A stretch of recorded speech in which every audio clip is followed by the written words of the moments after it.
everyone. Welcome to Ebony's Black Connect in partnership with Nationwide. I'm Ida Johannes, the Senior Brand Manager here at Ebony and your host for this conversation. Today's discussion will address the topics of economic inclusion and financial literacy to better understand how to foster financial independence and health. With us, we have very special guests and subject matter experts, from financial planners to self-made CEOs, to help us break down some solution-based methods on how to achieve generational wealth. Rianka, Jamila, and Angela, please go ahead and introduce yourselves. My name is Rianka Dorsonville. I'm the co-CEO and co-founder of a comprehensive virtual financial planning firm called 2050 Wealth Partners. I'm also the creator and host of a podcast called 2050 Trailblazers, where we discuss everything around diversity, equity, and inclusion in the financial service industry. Hi, I'm Jamila Souffrant, founder and host of the Journey to Launch podcast and brand, where I talk about all how to reach financial independence and financial freedom, which goes from paying off debt to investing to really living life on your own terms. And I'm happy to be here. Hi, my name is Angela Benton. I'm the founder and chief executive officer of Streamlytics. I'm also the founder of the first accelerator for minorities called New Me, where we helped hundreds of entrepreneurs raise venture capital funding to the tune of $47 million in Silicon Valley. Now I'm working on Streamlytics, which is my third company, and we're super blessed to have institutional investors, but also over 2,900 retail investors who are invested in what we're building.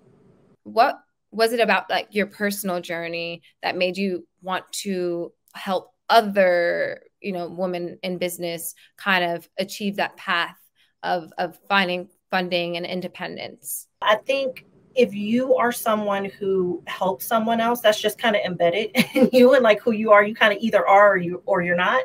And I think I just kind of am. And honestly, it bothered me that I didn't see a lot of Black people on TechCrunch, being successful, raising, tens of millions of dollars. Honestly, when I first came up with the idea for the accelerator, I was like, this is so simple. Like, someone has to be doing this already. And I did a lot of extensive research, and no one was. So it really was, the first program to help founders actually raise money. And now there's a whole kind of cottage industry around DEI, particularly with technology and venture capital funds and everything, like that. When you think about impact and trying to start something first that can benefit other people, I think it's an extremely powerful thing when you actually can't measure your impact because you have been able to impact, so many people. So that business had direct impact to the people that I was actually able to help, but those people impacted other people. I think that's kind of the beauty of, thinking above and beyond yourself. And what do you think, Rianka, I'll ask you, is what does an inclusive economy look like to you? So an inclusive economy looks like fair wages, irrespective of your gender or ethnicity, being hired based on the merit of your resume and not being denied a position because of how your hair is styled. So are we moving towards an inclusive economy? I believe this is something America is striving for, certainly. There was recently the passage of the Crown Act, where in 18 states, it states that you cannot discriminate based on hairstyle or hair texture. Additionally, some companies are transitioning to blind resume reviews, where they are removing the names of schools. Also the name of applicants. So you're not being judged on if you attended an unknown school or if you went to a HBCU, or the name is giving away their ethnicity. So some of that unconscious bias is now being skewed a little bit. Of course, there's some sort of unconscious bias. And lastly, pay transparency. There are some states that are required to publicly post their salary ranges of positions that you're applying for, or required to provide the salary range upon asking. While we are definitely making some progress, we do have some ways to go.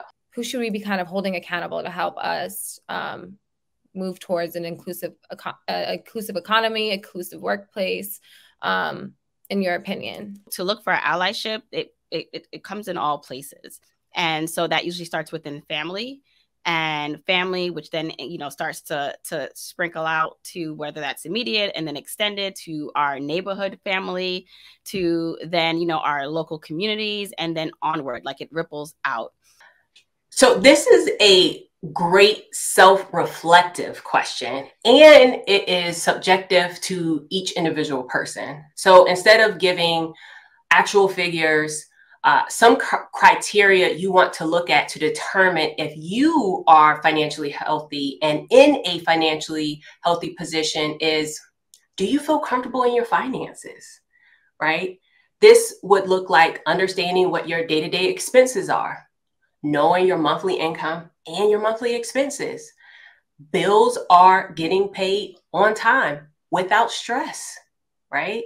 And you know where your money is going instead of wondering where it went, right? Everybody doesn't like the B word. I'm talking about the budget.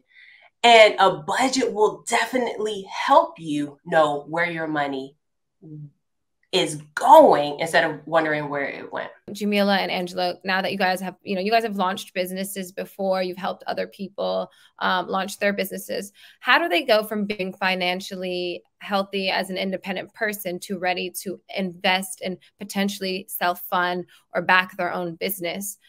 What is the difference, and how much do they have to have saved to take on an endeavor like that? I think when it comes to investing, I think people, and it's done this way for a reason. It's overcomplicated. It's meant to overwhelm you and confuse you, the many options that are given to you, the jargon. And so I just want to say that for me, especially someone who has become, someone has earned wealth through a 401k, through a regular investment strategy, nothing, too sexy or funky, nothing, no asset class that's like new. It's really just like long-term investing. Angela, what about you as a serial entrepreneur? You've started multiple businesses. What is your advice to other people as they look to launch a business, maybe their very first? What does it take, in your opinion and your experience, to be ready for that financially? I honestly think it depends on an individual's risk profile. I was a web designer and engineer, and for about 1.5 years, I worked on my passion project, as a single mother with 3 kids, after I came home from work, after I cooked dinner into the middle of the night. And then the company ended up doing layoffs, and I was in the round of layoffs, and I took a risk. I said, I should probably go to the unemployment office on Monday. But instead, I decided to consult and build different websites. And that actually helped me fund my first business, which led to my second business, and a lot of more sophisticated information around, investing. I've made money off crypto. I've made money, investing in emerging artists as well. It's in terms of an asset class. A lot of people don't speak about that as well. And so, you can build wealth for your family and for your community a lot of different ways. And one of those ways is, 401k and, life insurance and estate planning strategy. But some of them are, investing in businesses. Where do people go to really understand credible sources of where they should be investing their money, especially something that isn't have all the hype around it? Where are they getting that information to kind of put especially as a first time or new investor, where are they going to get that information? If you are a small business owner or transitioning from employee to entrepreneur, some of those basic best practices to have in place are to have a cash cushion, right? To have that account established, also known as an emergency fund. Also, if you are transitioning from an employee to entrepreneur, one of the basic things, I'm gonna go back to that B word, is the budget, right? Check an inventory. What are my expenses today? What are some of the expenses that I can do away with when I start my business? And what will my budget look like when I start my business? Understanding your budget and your income and expenses intimately is important. Transitioning away from wants and focus on needs is important. And then also, it's okay to say no. Share with your family and friends that you are starting a business. And while you may have freely been able to attend those brunches on Saturdays, I'm here in the DMV area. Brunches are a thing here, right? So you may have been able to attend those brunches freely, but maybe now you have to say, no, I'm actually starting a business. I'm being mindful of my expenses.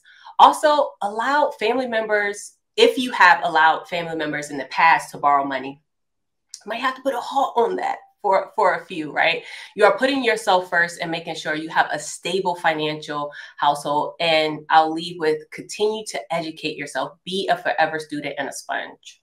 Angela, can you talk to us about the journey of taking on starting your business from a mindset shift? What was that mental shift, I think, that people need to make? And what was that for you? I feel like I have always been intrigued by business, especially in terms of, how do I use this to kind of go to the next level? And so, when you're young and just getting started and you're super passionate about something, which is key, a lot of people kind of,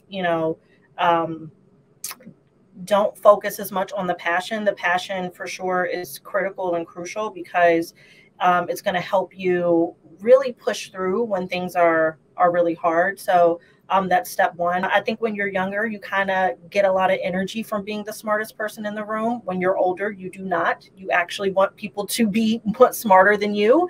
So I get a lot of energy for that. How do you make that mental shift and putting yourself first as an entrepreneur with a family and yeah, with like having to support someone else besides yourselves and your dreams? Maximizing your income, optimizing your expenses, or being thoughtful with your expenses. The difference of that should be a gap. There should be a profit to that where you can then now save, invest, and accomplish whatever you want. But if it were that easy, everyone would be doing it, right? Like you can Google how to budget, how to invest, and there's a lot of noise, but there's a lot of good information out there too. But yet people are not doing it. So I don't think it's necessarily that people don't know what to do. It's they don't know why they're not doing it. There are people with less talent, less skill, less capabilities that are doing more just because they believe they can, just because they have, what do you call it? Arrogance or being naive, but they believe they can do it and they're going to go after it. If one could do it, you could be two. If none can do it, you can be one. And you see there's a gap there. If you see there are things you want to achieve that you're not, one, it's normal. So even though I'm talking about having this really like a great belief in yourself, just know that the most confident people or the people who exude that also have doubts. The difference is that they just do it anyway. They don't let those things stop them. And they know that they will figure it out. It's like discernment that you gain where you have to do something to learn from it. There's so much self-doubt that we put on ourselves or we don't believe in ourselves. And what we have to do is just strip that away, build up that confidence, and know that we can absolutely achieve it. With my business owners, I tell them that they need a core set of people around them, especially when they're going into business, right? They need that financial planner to help them navigate and deflect the noise that's happening. You do need that business lawyer, and you need a bookkeeper. So there are certain professionals that you need, but at the end of the day, you need a friend.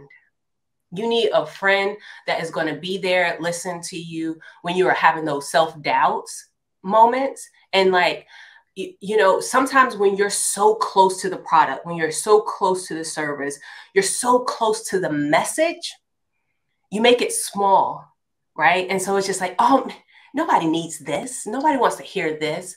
But yes, somebody needs that. Yes, somebody needs to hear what you have to say. Is there any takeaways that you want our audience to kind of take home with them as they take that next step, that tangible next step to saying goodbye to their fears and starting their business? Right now, when we talk about investing, you can't invest without risk. And depending on when this comes out or when people are watching this, the markets may be up, markets may be down, but you won't reap any rewards without being in the game. So know that you will learn more as you go. It can be a long journey, but within those moments, you'll experience a lot of gain as long as you stay the course. I think it's going to be extremely important for you to be honest with yourself as an investor and as an entrepreneur. A lot of entrepreneurs, even when they are successful, a lot of their net worth is tied up in business equity. And so thinking that through and making sure that you're also diversifying, maybe you're taking the opportunity to liquidate some of your stock if it's, you know, a C corp, or set up like a traditional technology company where you can kind of put it in other places like real estate or life insurance or, you know, a 401k. I think that's extremely important, especially, you know, even if you're a young entrepreneur and you really just have an idea and you're super excited about it, you will wake up one day and it will be 20 years later. And so, you know, you really have to just be mindful where your risk profile is right now, but then also where you want to go and where you want to be once you mature. We are all on a journey. And in order to reach a destination, what do we need? A roadmap, right? We understand that there are going to be some pit stops and even detours. So it's time to do some self-reflection, as both Jamila and Angela has said. It's time to do some of that self-reflection and financial inventory, so that in times we feel discouraged, in times we feel like we have such a long way to go, we can remember where we started and know that you've made some awesome progress. So we believe in you, but it starts within, and you have to believe in yourself. Again, thank you so much, ladies, for joining us for today's conversation. And please be sure to check out ebony.com for more for our Black Connect series with Nationwide, and follow our special guests for more info on how to get started with your financial journey. And that's it. Thank you guys for joining us today.